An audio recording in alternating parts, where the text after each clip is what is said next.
तीन भुवन में सार, वीतराग विज्ञानता, शिव स्वरूप शिवकार, नमो त्रियोग समारिके।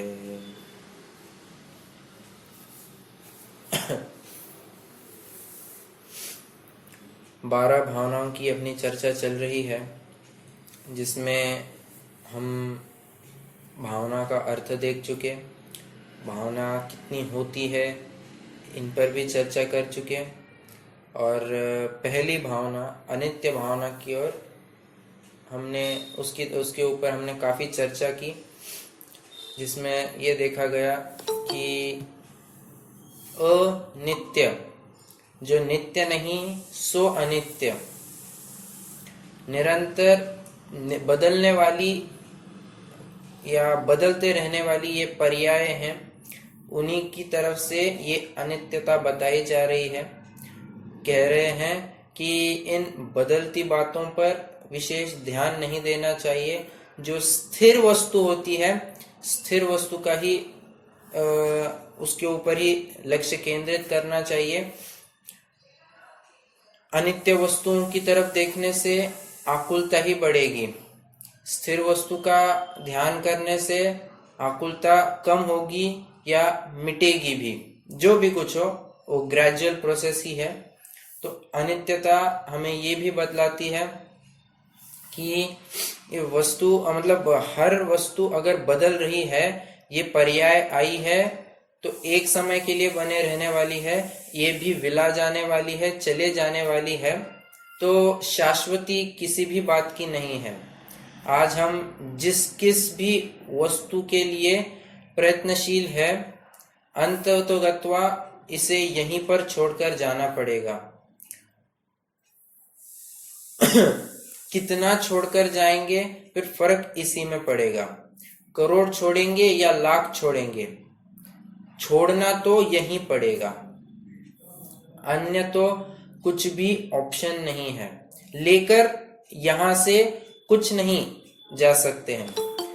एक कहावत भी आती है ना, खूब कमाए हीरे, खूब देखे हीरे, खूब कमाए मोती, लेकिन क्या करे भाई कफन में जेबें नहीं होती।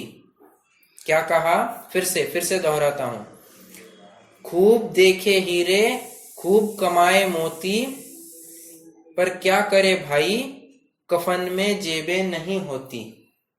क्या मतलब हुआ इसका? कितना भी कुछ संग्रह कर ले हम, वो छूटेगा तो अवश्य ही।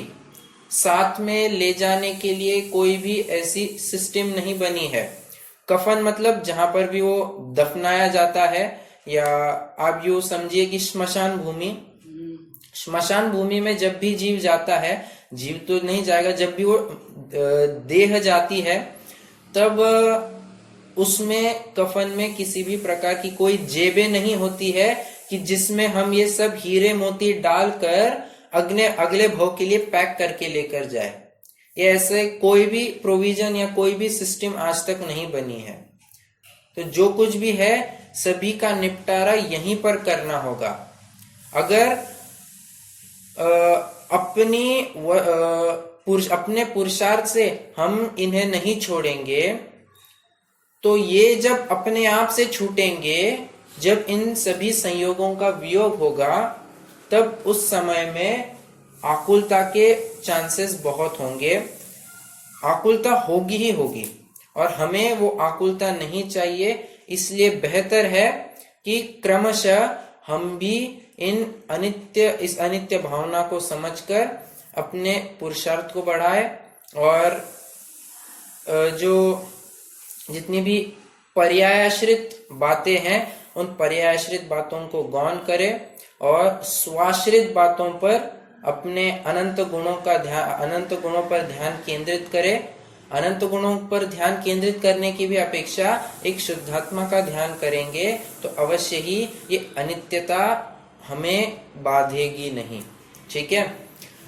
हाँ, एक बात मैं कल भी कह रहा था इस संबंध में कि अनित्यता को लेकर कोई ये छल ग्रहण कर बैठे, या यूं समझिए कि कोई इसका ऐसा अर्थ निकाले, सर्वम क्षणिकम सर्वम क्षणिकम सर्वम क्षणिकम, सब कुछ विला जाने वाला है, सब कुछ विला जाने वाला है, इस जगत में कुछ भी शाश्वत नहीं है, ऐसी वो रटंत लगाए बैठे, तो शायद वो एकांत कर बैठा है। ऐसा नहीं है कि सभी कुछ वस्तुएं क्षणिक है। वो क्षणिक तो एक वस्तु का एक अंश है। वो उस देखिए, वस्तु तो एक ही है, परंतु हम उसे किस दृष्टि से देखते हैं ये निर्भर तो उस पर करता है।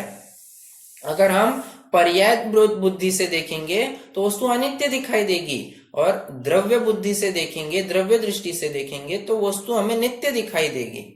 तो द्रव्य दृष्टि से देखने की बात चल रही है, ठीक है। इसीलिए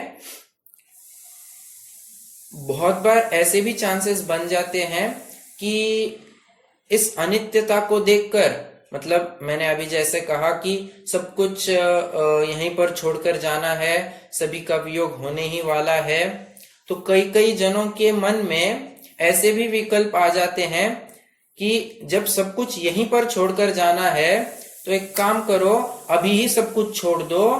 मतलब वे क्या करने लगते हैं, आहार जल का त्याग कर देते हैं, या कहिए जल समाधि ले लेते हैं, अग्नि में प्रवेश कर जाते हैं, यूं कहिए अपने शरीर ही का वे आघात करने लगते हैं। सो ये सॉल्यूशन नहीं है। उपाय तो ये था कि इस शरीर में रहकर इस संबंधी राग भाव को तोड़ना था। द्वेष उत्पन्न करना ये कोई सॉल्यूशन नहीं है। देखिए, यूजुअली हम कहते हैं कि राग नहीं करना चाहिए, राग नहीं करना चाहिए, तो इसको लेकर कोई ऐसा भी अर्थ ग्रहण कर ले कि हमें द्वेष करना चाहिए, परंतु ऐसी बात नहीं है। राग का विलोम ये द्वेष नहीं हुआ करता है। राग का विलोम यह अराग होता है। द्वेष करना ये किसी भी प्रकार से हम विलोम में नहीं ले सकते हैं। जैसे सफेद का हमें विलोम लेना है तो क्या कहेंगे, सभी जगह प्रचलित है कि सफेद का अपोजिट है काला, परंतु ऐसी बात नहीं है। सफेद का अपोजिट है असफेद। जो कुछ भी सफेद नहीं है वो सफेद का विलोम में आ जाएगा। उसी प्रकार जो जो भी राग नहीं है वो अराग में आ जाएगा।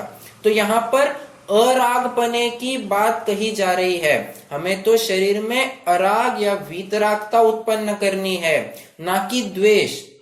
आप समझ रहे हैं, ये अनादिकाल से इस शरीर बुद्धि धारण किए हुए था, इसमें राग पाल रहा था, इसलिए अनित्य भावना के द्वारा कह रहे हैं कि इस शरीर में राग मत पालो।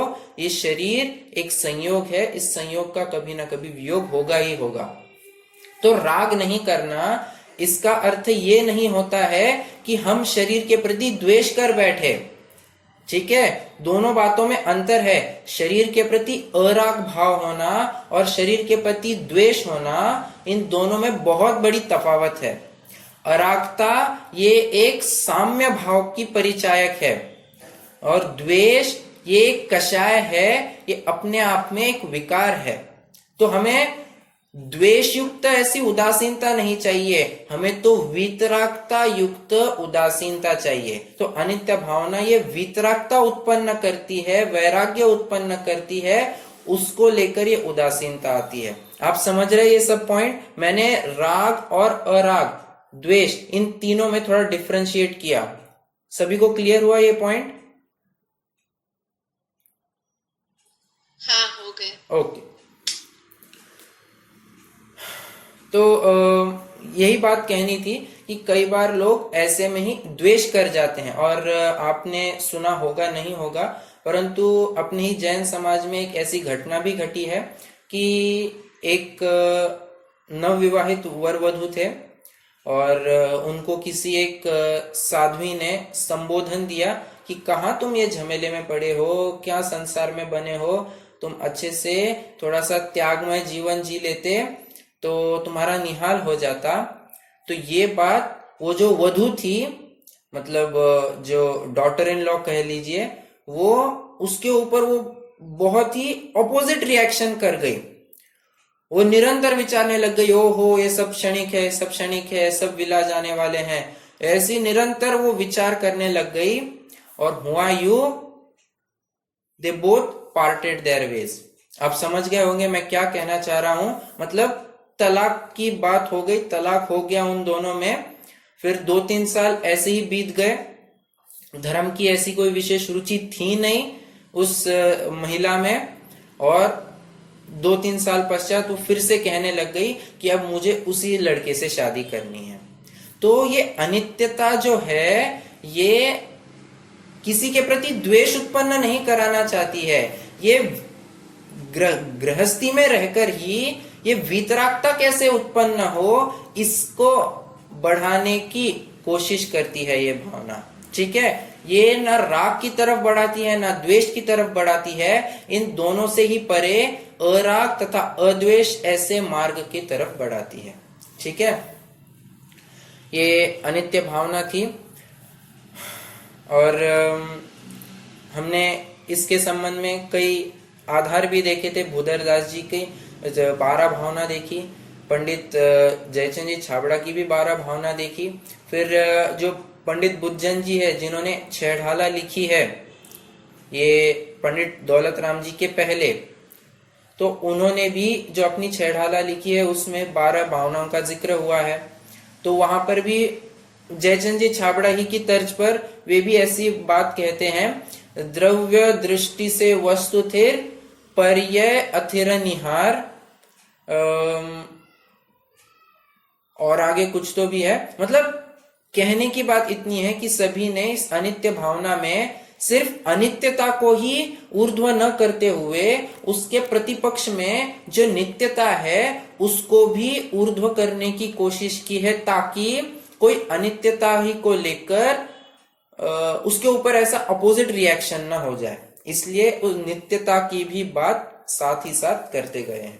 ठीक है, आगे बढ़ने से पहले अनित्य भावना की तो अपनी वैसे चर्चा हो गई है।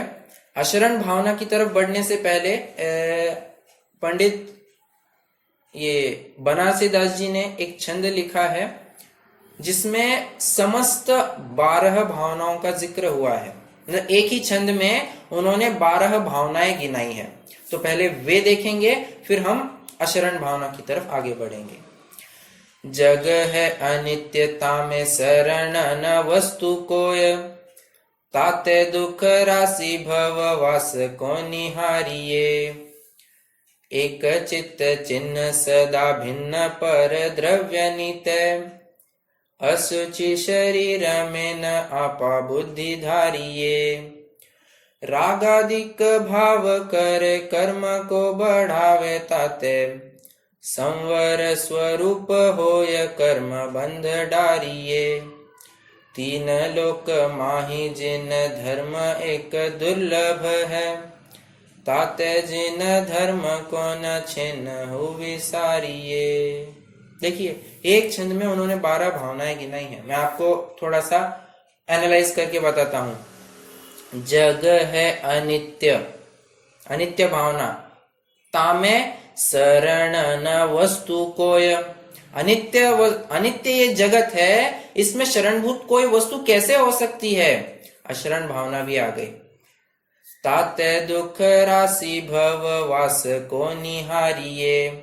भववास कह दिया, भववास कहिए, परिभ्रमण कहिए, परावर्तन कहिए, परिवर्तन कहिए, संसार कहिए, संसरण कहिए, ये सभी एकार्थवाची हमने देखे हुए हैं। तो भववास को निहारिये, संसार भावना की तरफ उन्होंने ध्यान आकर्षित किया। एक चित्त चिन्ह सदा, एकत्व भावना।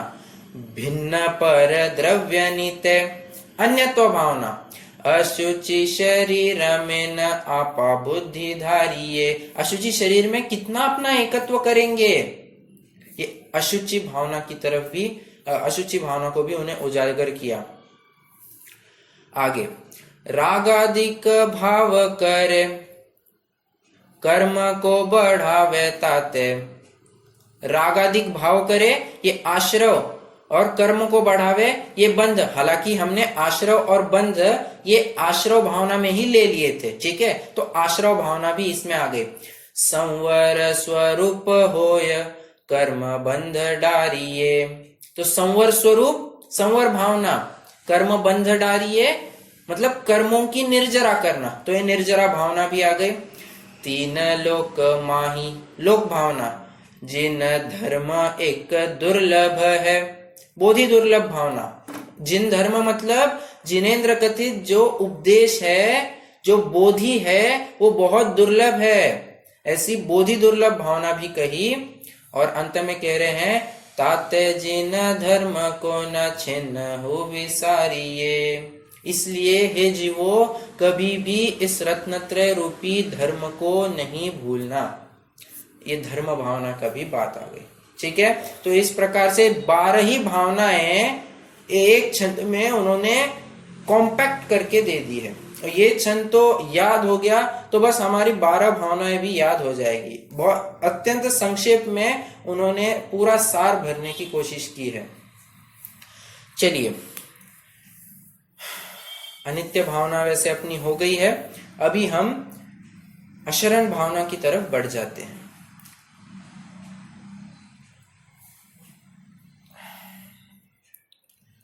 हम वैसे मैंने ये उदाहरण कई दफे दिया है, आज इस प्रकरण में फिर से देना चाहूंगा। कल भी ये बात आई थी, जब भी हम एक जगह से दूसरी जगह जाते हैं तो गाड़ी से जाते हैं, बराबर। गाड़ी से जाएंगे तो हम कौन से पार्ट पर बैठना चाहेंगे या कौन से पार्ट पर हम बैठते हैं? जाहिर सी बात है, हम पहियों पर कभी नहीं बैठते हैं, हम तो वो सीट का आधार लेते हैं, हम सीट पर बैठते हैं। हम कभी भी वो जो व्हील्स है, व्हील्स के ऊपर हम कभी भी नहीं बैठते हैं। क्यों? ऐसी क्या बात है? बैठना तो बैठना होता है, फिर कहीं पर भी बैठो, एक जगह से दूसरी जगह जाना है। तो उस जीव से ये कहेंगे नहीं, ऐसी बात नहीं है। किसी का भी आश्रय लेना ये जरूरी नहीं है कि एंड रिजल्ट वही ही दे दे। पहियों का आधार लेंगे तो कुचले जाएंगे, अपघाती होंगे, हमें दुख दर्द पहुंचेगा। जबकि अगर सीट पर बैठेंगे तो एकदम आराम से हमें किसी भी कोई प्रकार की दिक्कत न होकर हम बिना हिचकिचाहट के अपने गंतव्य को पहुंच जाएंगे, बराबर है। इसमें से निष्कर्ष क्या निकलता है? आधार कभी भी उस वस्तु का नहीं लिया जाता है जो निरंतर बदलती रहती हो।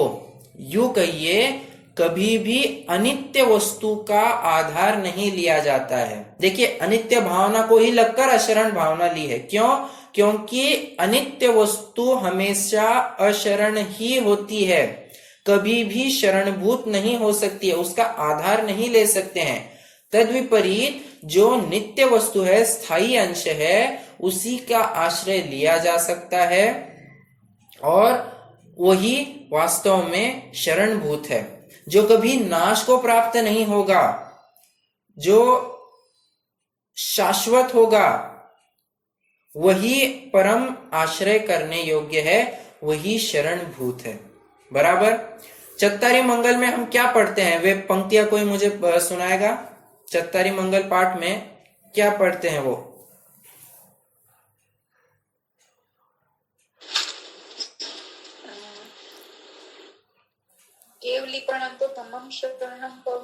राइट। मैं तो वैसे पूरा अपेक्षित कर रहा था, कोई बात नहीं, आपने अंतिम कह दिया, बहुत बढ़िया। चत्तारी शरणम पवज्जामि, अरहंते शरणम पवज्जामि, सिद्धे शरणम पवज्जामि, साहु शरणम पवज्जामि, केवली पन्नत्तो केवली पन्नत्तम धम्मम शरणम पवज्जामि, बराबर। सभी यहाँ पर शरण, कौन कौन सी वस्तुएं शरण है उनकी बातें कह जा रही है। मतलब अरहंत शरण है, सिद्ध शरण है, साधु शरण है और केवली प्रज्ञप्त या कहिए केवली प्ररूपित जो वस्तु धर्म है, वीतराग धर्म है, वही शरणभूत है। तो हम देख सकते हैं यहाँ पर जितने भी शरणभूत वस्तुओं की बात की गई है वे त्रिकालवर्ती वस्तुएं हैं। अरहंत भगवान त्रिकालवर्ती है, सिद्ध भगवान त्रिकालवर्ती है, साधु भगवान भी, साधु परमेष्टि भी त्रिकालवर्ती है। त्रिकालवर्ती मतलब ये नहीं समझना कि उनकी आयु 3 काल जितनी होगी, नहीं, किसी ना किसी काल में सच्चे साधु प्रत्येक समय में हमें मिलेंगे ही मिलेंगे, होंगे कहीं दूर अगम्य क्षेत्र में। ये हमें थोड़ा दूसरा अर्थ घटित कर रहा हूं। हाँ, तो साधु परमेष्टि भी ये भी त्रिकालवर्ती है। और जो केवली प्ररूपित धर्म है वो कैसा है? वो वस्तु व्यवस्था के आधार पर है। और वस्तु व्यवस्था कैसी होती है? त्रिकालवर्ती होती है। वस्तु अनादि से जैसी थी वर्तमान में भी वैसी है, और अनंत काल के बाद भी हम देखेंगे तो वैसी ही मिलेगी। तो केवली भगवान ने ये जो वस्तु स्वरूप जाना है उसी के आधार पर उन्होंने ये वीतराग धर्म बताया है। तो ऐसा वीतराग धर्म जो वस्तु व्यवस्था के आधार पर हो या वस्तु स्वातंत्र्य का जयघोष करता हो, ऐसा धर्म ये भी त्रिकालवर्ती है। तो जितने भी त्रिकालवर्ती वस्तुएं हैं ये हमेशा पाए जाएंगे, इसीलिए इनको शरणभूत बताया गया है, अन्य किसी को शरणभूत नहीं बताया है। हम देखिए किसी मंदिर को वैसे शरणभूत नहीं बताया है। क्यों? क्योंकि मंदिर आज है कल नहीं है। कोई आकर उसको गिरा भी दे, कोई अपप्रचारक होगा धर्म का, वो जिन प्रतिमाएं खंडित भी करा दे, तो जिन प्रतिमाएं कभी रहेगी नहीं रहेगी, जिन मंदिर रहेगा नहीं रहेगा परंतु जो जिन प्रतिमा में प्रतिष्ठित ऐसे भगवान है वे तो त्रिकालवर्ती है ना, तो उनकी बात चल रही है, ना कि किसी एक वस्तु विशेष की। ठीक है, जैन धर्म ये किसी व्यक्ति विशेष को आधार बनाकर नहीं चलता है, ये वस्तु व्यवस्था के आधार पर चलता है। और इसीलिए जितने भी मैं अभी हमने बातें गिनाई थी कि अरहंत, सिद्ध, साधु और उनके प्ररूपित धर्म, ये ही वास्तव में शरणभूत है। ठीक है, तो यहाँ पर इनके शरणभूत मतलब वैसे ये समझना चाहिए कि इनका व्यवहारिक रूप आश्रय ये व्यवहार शरण बताया गया है। मैं थोड़ा और सिंप्लीफाई करता हूं, ये जितनी भी शरणभूत बातें बताई गई है ये व्यवहार से शरण बताई गई है। निश्चय से शरणभूत वस्तु तो एकमात्र त्रिकाली ध्रुव है।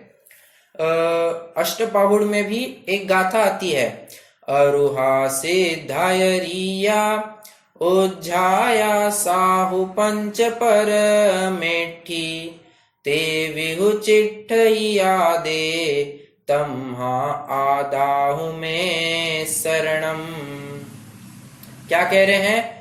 अरहंत सिद्धाचार्य पाठक साधु है परमेष्ठिपन, सब आत्मा की अवस्थाए आत्मा ही है शरण।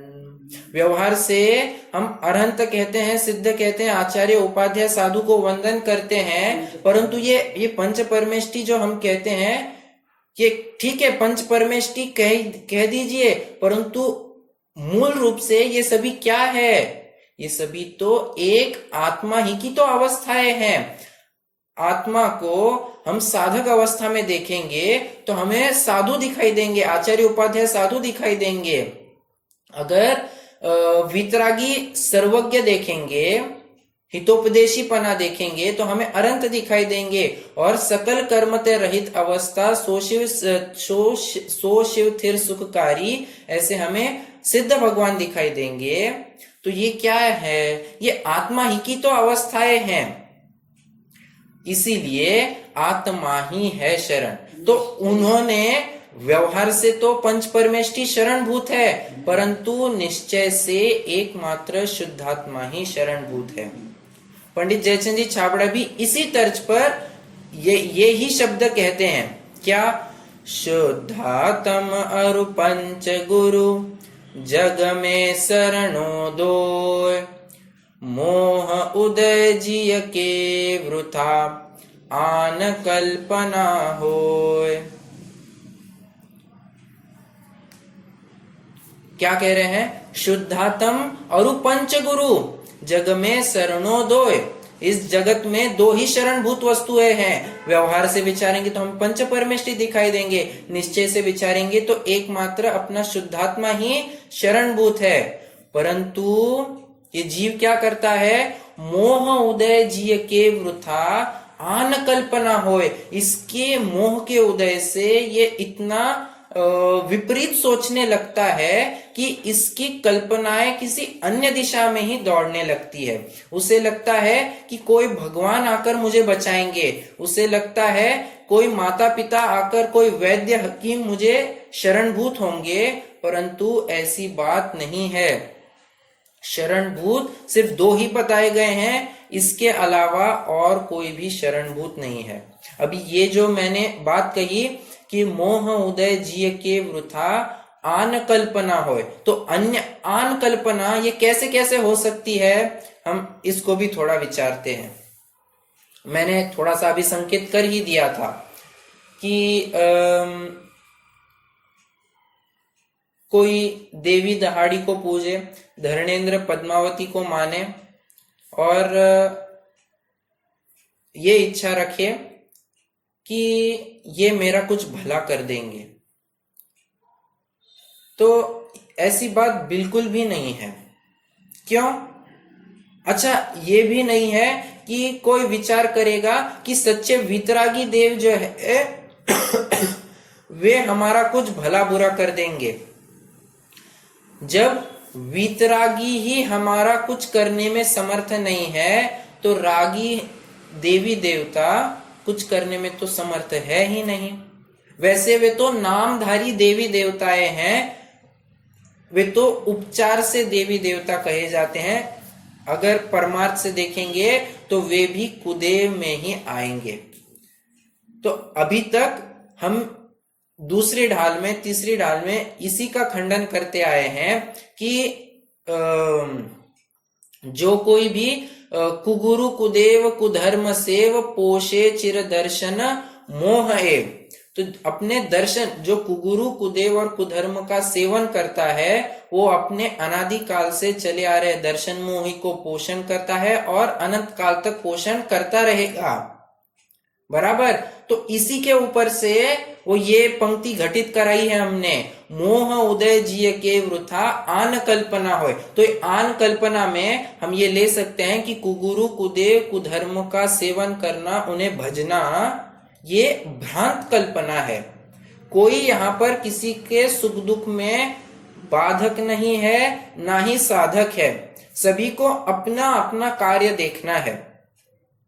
अपने काम, अपने आश्रय से ही सभी बातें सिद्ध होंगी।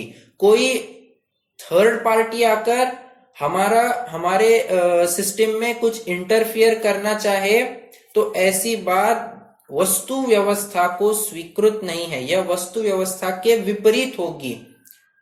ऐसी क्यों?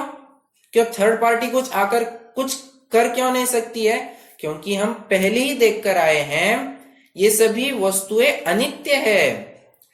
वो व्यक्ति आज है, कल नहीं है। आज हमारा सुख में कारण है, कल हम क्या गारंटी दे कि कल भी हमें वो सुख में ही कारण होगा? ऐसी तो कोई बात है नहीं। वो होगा या हम होंगे, किसने देखा है? जब सभी बातों की अनित्यता है, तो अनित्यता को लेकर अशरणता का कंसेप्ट तो उभर कर आता ही आता है। ठीक है, इसलिए अनित्य वस्तुएं जितनी भी है सभी अशरण ही हुआ करती है।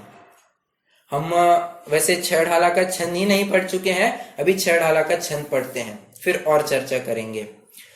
सुर असुर खगाधिप जेते, मृग ज्यों हरि काल दलेते, मणि मंत्र तंत्र बहु होई, मरते न बचावे कोई। क्या कह रहे हैं? सुर असुर खगाधिप जेते, मृग ज्यों हरि काल दलेते। देवों के इंद्र ये सुर, असुरों के इंद्र ये असुर में आएंगे। ठीक है, दो बातें समझना। और खगाधिप, खग अधिप, अधिप मतलब होता है अधिपति, राजा, और खग मतलब होता है पक्षी, तो पक्षियों का राजा, ऐसा गरुड़ जिसे लोक में कहते हैं। तो देवों के इंद्र, असुरेंद्र, खगेंद्र जो है उन सबका जिस प्रकार हिरण को सिंह मार डालता है उसी प्रकार मृत्यु नाश करता है। चिंतामणि आदि मणिरत्न, बड़े बड़े रक्षा मंत्र तंत्र बहुत होने पर भी मरने वाले को वे कोई नहीं बचा सकते। यहां पर तो मरण का एक डायमेंशन दिया गया है। यहां मरते न बचावे कोई, दूसरी बात ये भी समझ लेना, बचते हुए को न मार सके कोई, दोनों ही बातें लेना। ठीक है, मरता है उसको कोई बचा नहीं सकता, और जो बच रहा है उसको कोई मारने में समर्थ नहीं है। तो जलाना और जिलाना ये दोनों ही कंसेप्ट ये अशरण भावना के विरुद्ध है। सब आयु से जीवित रहे यह बात जिनवर ने कही। जो कुछ भी अपनी आयु होगी ये तो हम पूर्व भाव में ही सेट करके आए हैं, उसके अनुसार जितनी कुछ हमारा टाइम पीरियड होगा, आयु होगी, उसी के तो हिसाब से जिएंगे। कोई वैद्य हकीम कितना भी गारंटी दे कि आप इतने इतने वर्ष में नहीं मरेंगे, परंतु ये थोड़ी ना कुछ होने वाला है। जब आयु ही कम होगी तो बड़े से बड़ा वैद्य भी क्यों ना हो, अरे बड़े से बड़ा वैद्य क्यों, यहाँ पर कोई भगवान भी क्यों ना हो, हमें बचाने में समर्थ नहीं है। बचना होगा तो हमें अपने काशायिक भावों से बचना होगा। ये कैसे हो सकता है? अपने आत्मा के आश्रय से। ये अशरण भावना के बारे में बात कही जा रही है। तो यहाँ पर मरते न बचावे कोई, ये जो बात आई है इसी को लेकर एक पद्म पुराण की एक घटना आप सबको मालूम भी होगी, परंतु मैं फिर भी उसको एक बार बता देता हूं। बात यह है कि देव आकर लक्ष्मण को यूं कहिए अप्रैल फूल करके चले गए हैं और लक्ष्मण धाराशायी हो गए हैं। वहीं पर उनके प्राण पखेरु उड़ गए हैं और राम 6 महीने से लगातार उनकी लाश ढो रहे हैं।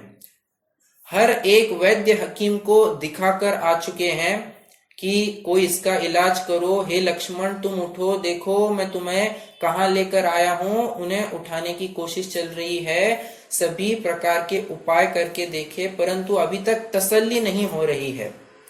चल रहे हैं और ऐसे में होता यह है कि जो कृतांत वक्र का जीव और जटायु का जीव जो वर्तमान में उस समय में स्वर्ग अवस्था में थे, वहां पर उन्हें ऐसा विकल्प सताया कि ओहो ये ऐसा राजा राम ये क्या कर रहे हैं, 6 महीने तक लाश को ढो रहे हैं। हमें लगता है कि अभी इन्हें संबोधन देना ही पड़ेगा। तो इसके लिए वे दोनों ही छद्म भेष में विक्रिया के द्वारा मनुष्य का भेष धारण करके आ गए पृथ्वी पर। थोड़े अंतराल पर वे रुकते रहे। एक भेष ऐसा धारण किया कि मतलब रामचंद्र जी जा रहे हैं और वे देखते हैं कि कोई एक आदमी पत्थर पर बीज बोने की कोशिश कर रहा है। रामचंद्र जी कह रहे हैं, अरे क्या कर रहे हो तुम, चलो उठो, कोई पत्थर में बीज बोता है क्या, चलो चलो, ये तो अनुपजाऊ बात है, चलो अपने घर चलो। आगे फिर जाते हैं, वहां पर एक और व्यक्ति मिलता है जो निरंतर पानी को गर्म कर रहा है और उसको हिलोर रहा है बराबर। वो पूछते हैं, क्या कर रहे हो? साहब मैं इस पानी में से घी निकालने की कोशिश कर रहा हूं।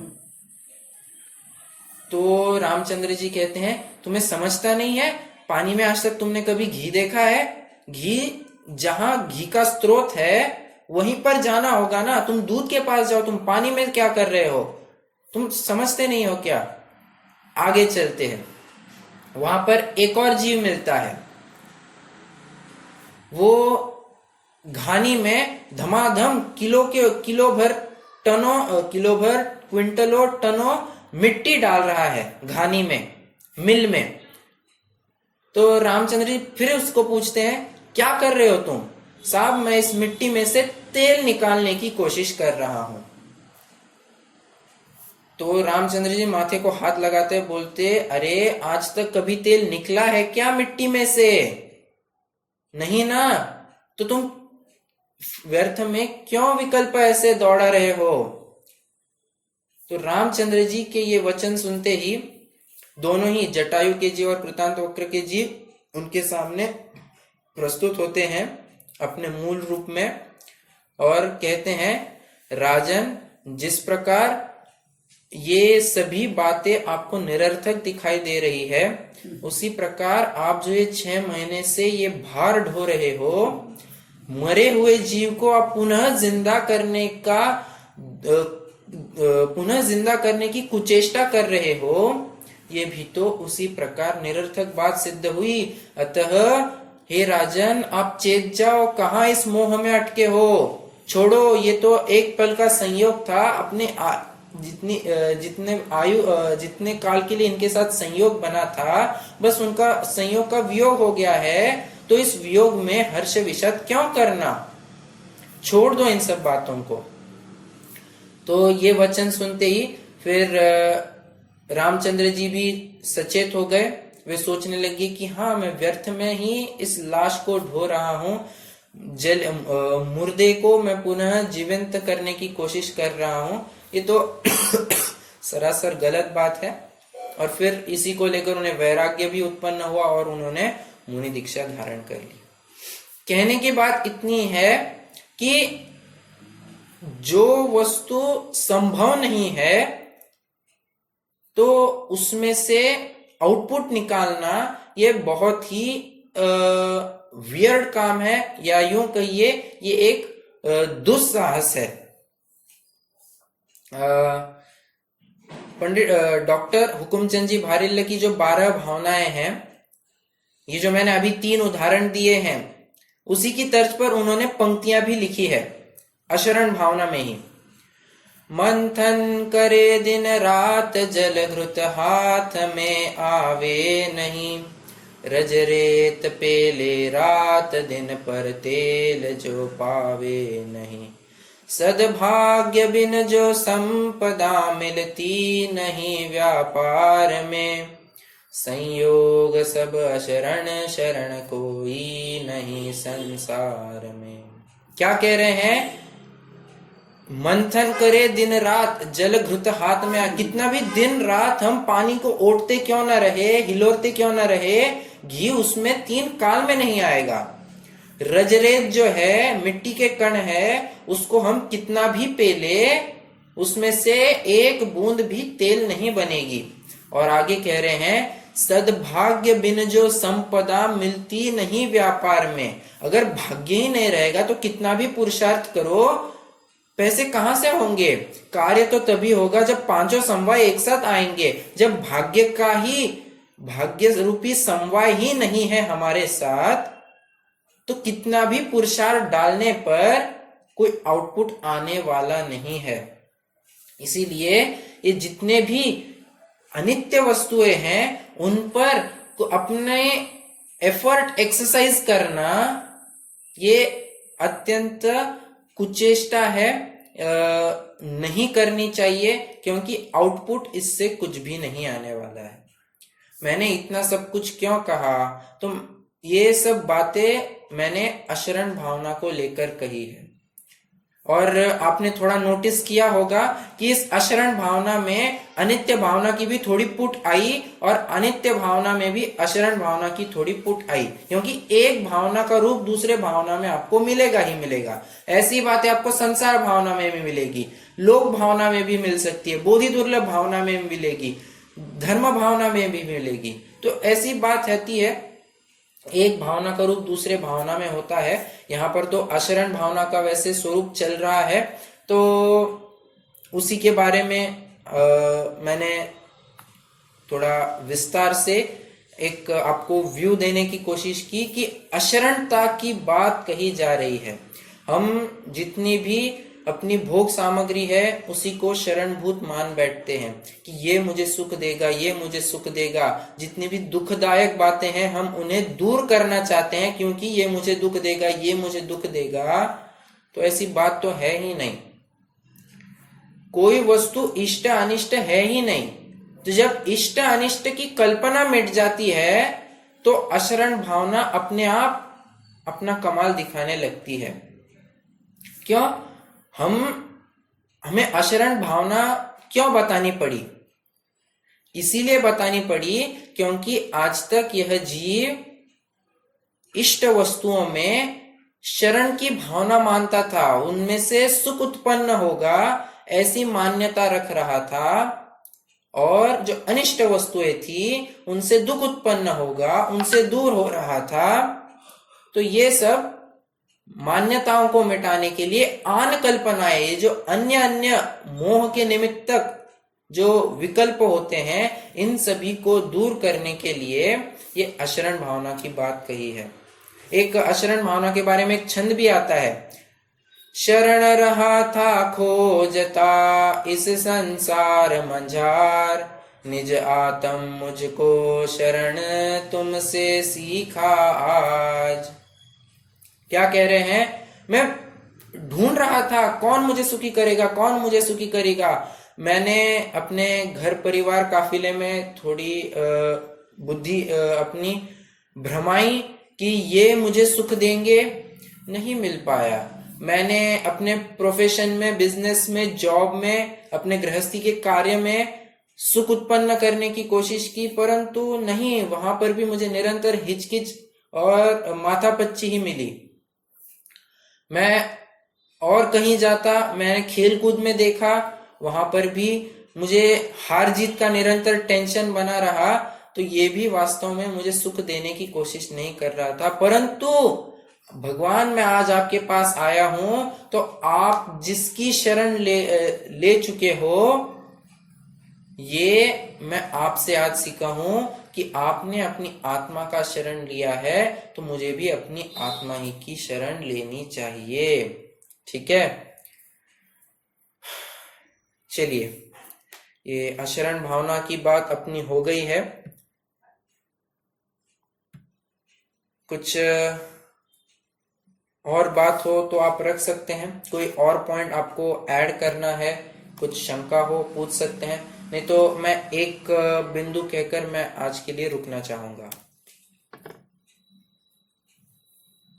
देखिए, ये सिकंदर, आपने नाम सुना ही होगा, जिसको ये चंद्रगुप्त मौर्य ने हराया था। ये सिकंदर पूरा जग जीतते हुए आ रहा था और भारत की तरफ उसने कदम आगे रखा था।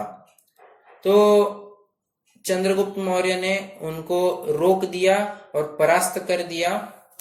हुआयूं की जब वे मरण काल उनका पास आया था, तब उनका मिलन एक दिगंबर मुनिराज से हुआ और हुआ यूं कि उनको देखकर उसे सहज ही ये वैराग्य उत्पन्न हुआ और वो भी ऐसी ही अशरण अनित्यादि भावनाएं भाने लगा। हालांकि उसे कोई ऐसे शाब्दिक ज्ञान नहीं था, परंतु ये हम उसके विचारों से नाप सकते हैं। उसने कुछ छंद लिखे हैं जो एक गुजराती कवि ने लिपिबद्ध किए हैं।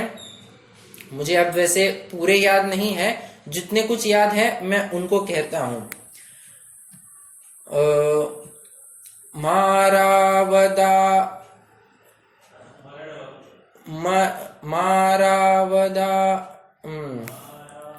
मारा मरण वखते कही मिळकत अही बोलावजो पाछळ रहे मृतदेह आगळ सर्वने दौड़ावजो जे बाहुबळ थी मेळव्યું ते भोगवी पण ना शक्યું अब जौनी दौलत आवता पण ए सिकंदर ना રહ્યું मारा बदा हथियार लश्कर ऐसी कुछ बात है। मैं आपको उसका भावार्थ समझाता हूँ। वो सिकंदर ये कहता है कि मैंने इतना पूरा जग भ्रमण किया, एक एक राज्य को मैं जीतता आया। वैसे आपको थोड़ा बहुत तो अर्थ समझ में आया होगा, जो गुजराती समझते शायद उनको समझ में आया होगा थोड़ा। हाँ जी भैया। ओके, तो उसका ये एक 7-8 छंद है। मैं थोड़ा थीम ही बताता हूँ। तो होता ऐसा है कि सिकंदर अभी मरण शैया पर है। उसको अभी सच में नजर आने लगता है कि मैंने इतना जो कुछ भी पाया है तो मैं थोड़ी ना कुछ लेकर जाने वाला हूँ। इसलिए वो अपने सभी अधीनस्थ जीवों को एक आज्ञा देता है कि देखो अब मेरा मरण होगा, तो जब भी मेरा क्या कहना चाहिए, मेरा भी जब भी मेरा शव लेकर जाएंगे दफनाने के लिए, तब ये वैद्य और हकीमों के खंधों पर तुम डाल देना। क्यों? क्योंकि समस्त जगत को ये समझ में आना चाहिए कि ये वैद्य और हकीम जिन पर मैं आज तक इतना भरोसा कर रहा था, मरण काल आने पर इनमें से एक भी मुझे बचाने में समर्थ नहीं था। हजारों वैद्य से मैं घिरा हुआ था, परंतु एक भी इनमें से मुझे जिलाने में समर्थ नहीं रहा। फिर कहते हैं कि मेरे जाने के बाद तुम मेरी ऐसी मूर्ति बनाना जिस पर मेरे हाथ ऐसे खुले हुए होंगे और लोगों को ये संदेश पहुंचना चाहिए कि जो सिकंदर इतनी अब्जों की दौलत कमा चुका है, जाते वक्त एक सिक्का भी लेकर नहीं जा पाया है। खाली हाथ गया है, खाली हाथ आया था, खाली हाथ गया है। यही संदेश सभी जगत वालों को मिले, इस अपेक्षा से मेरी भी मूर्ति बनाना। और एक बात कहते हैं, आज तक होता ये था कि राजा आगे चलता था और उसकी प्रजा या उसके सैनिक उसके पीछे पीछे चलते थे, परंतु ये क्या दर्शाता है कि मैं सुपीरियर, मैं बहुत बड़ा। ऐसी बात नहीं। मेरे जाने के बाद ये सेना आगे चलेगी और मैं पीछे पीछे चलूंगा। मतलब मेरी जो मृतदेह है, मेरा सेना आगे चलेगी, मेरा मृतदेह पीछे पीछे चलेगा। क्यों? क्योंकि इससे भी सेना भी रक्षा करने में समर्थ नहीं, या यूं कहिए ये सेना भी मेरे अधीनस्थ नहीं रह पाई। मैं इन पर अधिकार जमाने वाला कौन होता हूं। ठीक है, तो ये भी बातें हैं, बहुत मार्मिक छंद है वे। तो ये सभी बातें हैं सिकंदर में। मैं चाहे तो वे छंद भी आपके साथ शेयर कर सकता हूं। तो ये सभी बातें अशरण भावना की तरफ ही हमें प्रेरित करती है और कहती हैं कि बस शुद्धात्म और पंचगुरु इन दोनों की ही शरण बनाए रखना है, इनके अलावा और दूजा कोई भी शरण नहीं है। ठीक है, चलिए आज समय हो गया है, रुक जाते हैं।